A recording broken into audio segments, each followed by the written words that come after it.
یہ واقعہ ہے کہ ایک کالے ناگ نے حضرت حسن رضی اللہ عنہ اور حضرت حسین رضی اللہ عنہ کی کیسے حفاظت کی۔ جی تو سنتے ہیں، بسم اللہ الرحمن الرحیم۔ اسلامک لائف سائیکل پہ خوش آمدید۔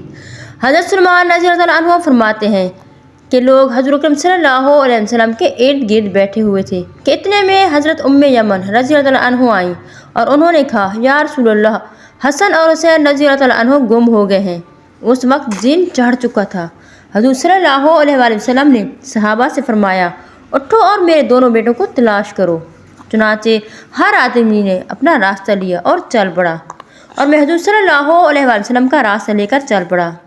حضور صلی اللہ علیہ وآلہ وسلم چلتے رہے یہاں تک کہ ایک پہاڑ کے دامن میں پہنچ گئے، تو وہاں دیکھا کہ حضرت حسن رضی اللہ عنہ اور حضرت حسین رضی اللہ عنہ ایک دوسرے کو گلے لگائے اور سہمے ہوئے کھڑے تھے، اور پاس ہی ایک کالا ناگ اپنی دم پر کھڑا ہے جس کے منہ سے آگ کی چنگاریاں نکل رہی ہیں۔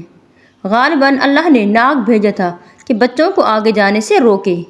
حضور صلی اللہ علیہ وآلہ وسلم جلدی سے ناگ کی طرف بڑھے۔ اس ناگ نے حضور صلی اللہ علیہ وآلہ وسلم کو مڑ کر دیکھا اور چل پڑا، اور پھر ایک سوراخ میں داخل ہو گیا۔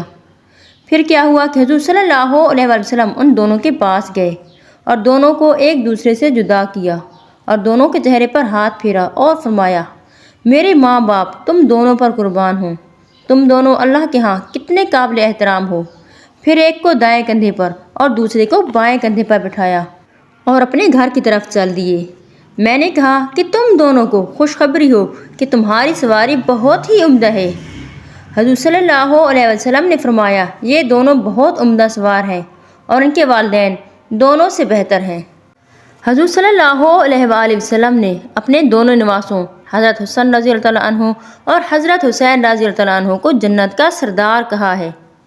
سامعین گرامی، یہ واقعہ کتاب حیات الصحابہ جلد 2 صفحہ نمبر 869 سے لیا گیا ہے۔